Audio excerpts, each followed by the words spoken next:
I want to talk to you about what President Obama's latest speech was when he announced the new budget and the new $1 trillion plus budget. But let's go back to what Dave Ramsey said. You talk about people not really listening. Let's talk about the common man. You've got Dave Ramsey, who has the Christian audience very dedicated to him, and he's coming out and saying that you are the Dr. Doomsday and that your book, Crash Proof, was really a doomsday dissertation on what you're not supposed to do. He discussed, for example, with the caller, that what would have to happen. Now, this was 2008, so we're talking about a very strong Dow, 12,000 plus. When that conversation was recorded, the Dow was over 13,000 when that radio show. But obviously, look, I listened to it at the time, and I heard about it because some people told me that Dave Ramsey had commented about me, and I actually reached out to Dave Ramsey's people after that was out to see if he wanted to have me on his program or to learn a little bit more about what I was saying and not just dismiss me as some kind of kook, which he did. And, of course, I got nowhere with Dave Ramsey's people. Now that it's 2010, it's 2 years after that interview, you can see how completely absurd his statements were. That's the way the typical person thinks. I mean, he holds himself off to be an expert, but clearly that's not the case. I mean, first of all, the person who called in, it was a woman whose father had read my book, Crash Proof, and after reading my book, he wanted to sell his stocks and buy gold. Now, that wasn't the only advice in my book. I had a chapter on gold. Now, at the time, I think gold was still under $800 an ounce, and the Dow was over 13,000. Obviously, the Dow today is 10,000 and gold is 1,100. Clearly, he would have been much better off doing exactly what he wanted to do, but Dave Ramsey told his daughter that he would be an idiot to do that only idiots bought gold, that it was a stupid investment, and clearly he was wrong. She said that I said the stock market was going to crash. He said that it couldn't crash, that a stock market crash was impossible because in order for the stock market to crash, he went off and listed about 6 different companies that would have to close their doors and go out of business. Now, you don't have to have companies going out of business for there to be a market crash, although a lot of major companies did go bankrupt in the collapse of 2008, and many more would have gone bankrupt had they not been bailed out. But if you just look at the 6 companies that Dave Ramsey mentions by name, Home Depot, Microsoft, Whirlpool, Ford, Alcoa, and GM, okay, here's how much those 6 stocks dropped. Home Depot dropped 43%, Microsoft dropped 57%, Whirlpool dropped 78%, Ford dropped 85%, Alcoa dropped 85%, and General Motors dropped 99%. Now, I don't know about you, but that sounds like a crash to me. Even though those companies didn't close their doors, the share prices collapsed. And, so Dave Ramsey advised people not to sell these stocks, and in fact, when he told the caller what he was doing with his own money, he said he was leaving it in the bank earning interest, which is practically zero, but that was better than owning those stocks. But then he said he was keeping his money in fully paid-for real estate, meaning real estate without a mortgage. Well, this was January of 2008. Real estate in most parts of the country is off by 30 to 50% since January of 2008. That's a huge loss. And in fact, the people who lost the most money were the people who bought their real estate the way Dave Ramsey's recommended it without a mortgage, because that's a real loss. I mean, if somebody bought a house with just 5% down or nothing down, they can walk away right now, and they can stick the losses on the lender. But if you followed Ramsey's advice and you paid all cash or you made a very big down payment, you can't walk away. You're stuck with those losses. And so he just did not understand the dynamics of the U.S. economy. He doesn't understand inflation or what creates it or where it's come from. He doesn't understand economics. He doesn't understand what drives economies to grow and prosper. He has a little bit of knowledge, just enough to make him dangerous to the extent that people think he knows what he's talking about and they follow his advice. He's really like the Pied Piper, leading people off the edge of a financial cliff. Here's my take of all of this. You have individuals who do have an opportunity to listen to some different opinions, and there's nothing to say that Dave Ramsey at the time that he said it couldn't have been correct, but you're saying that you have a different view and that you need to, as an individual, listen to people that have a track record. And that's one thing I know that Ramsey always talks about is a track record. Now, here's my question.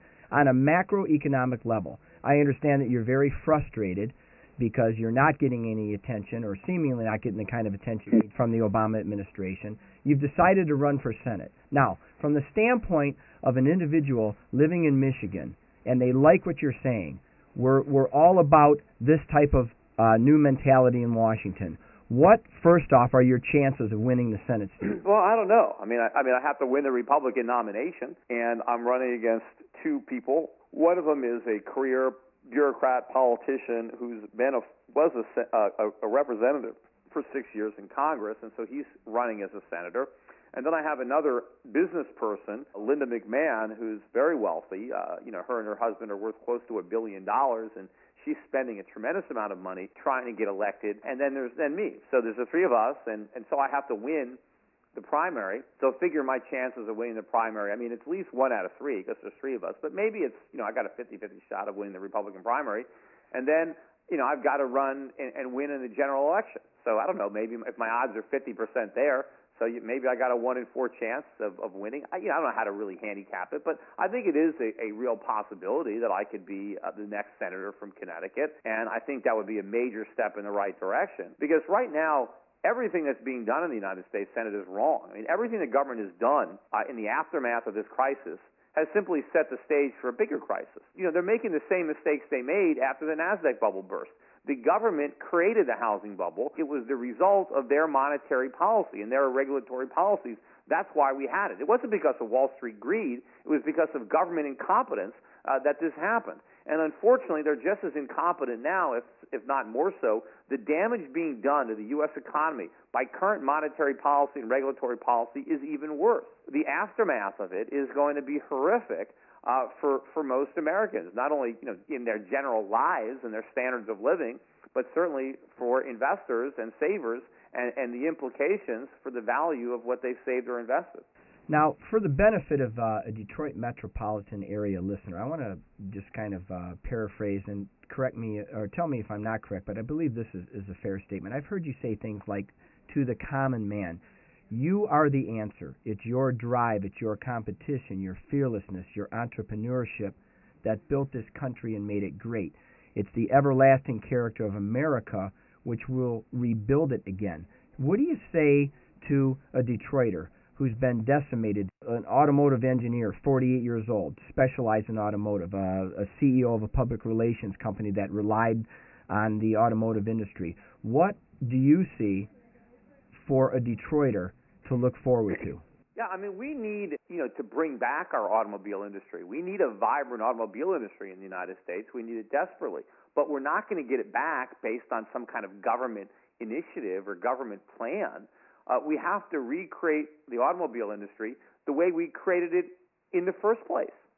Why was Detroit the automobile capital of the world? It was because we were the freest country in the world. It was because American entrepreneurs didn't have to pay a lot of taxes and comply with a lot of regulations. And so we were able to produce automobiles more efficiently than everybody else. And American entrepreneurs had access to capital because Americans had sound money. We had gold-backed money, and we had a reason to save, and people didn't have to pay so much in taxes, so they were able to save, which meant businesses had access to capital. They could make the investments, the long-term investments in plant and equipment that was necessary to build things like automobiles, because it's very expensive. If you want to make automobiles, it's not like opening up a store. You need machines, you need robots, you need computers, you need a lot of expensive equipment to produce automobiles and to do it efficiently. So we need to bring back our automobile industry, which means the government needs to get out of it, which means we should have let General Motors and Chrysler go bankrupt, not because I don't want to make cars, but because I do, and I know that we're never going to make them profitably if the government's calling the shots. We need free markets. We need the equipment from General Motors to go up on the block so that somebody can buy those plants. They can operate them profitably. We can't preserve these union contracts. They need to be destroyed in bankruptcy court. These companies need to be unencumbered by these debts and these labor contracts that render it impossible for them to make competitive automobiles. Ultimately, if we do the right thing, we can rebuild our industrial base, but it isn't going to be easy. And unfortunately, because it's been so decimated, Americans are going to have to accept lower pay. I mean, that's the unfortunate consequence of what the government has done to our economy. By destroying our capital base, we're in a deep hole. and we've got to basically start over again.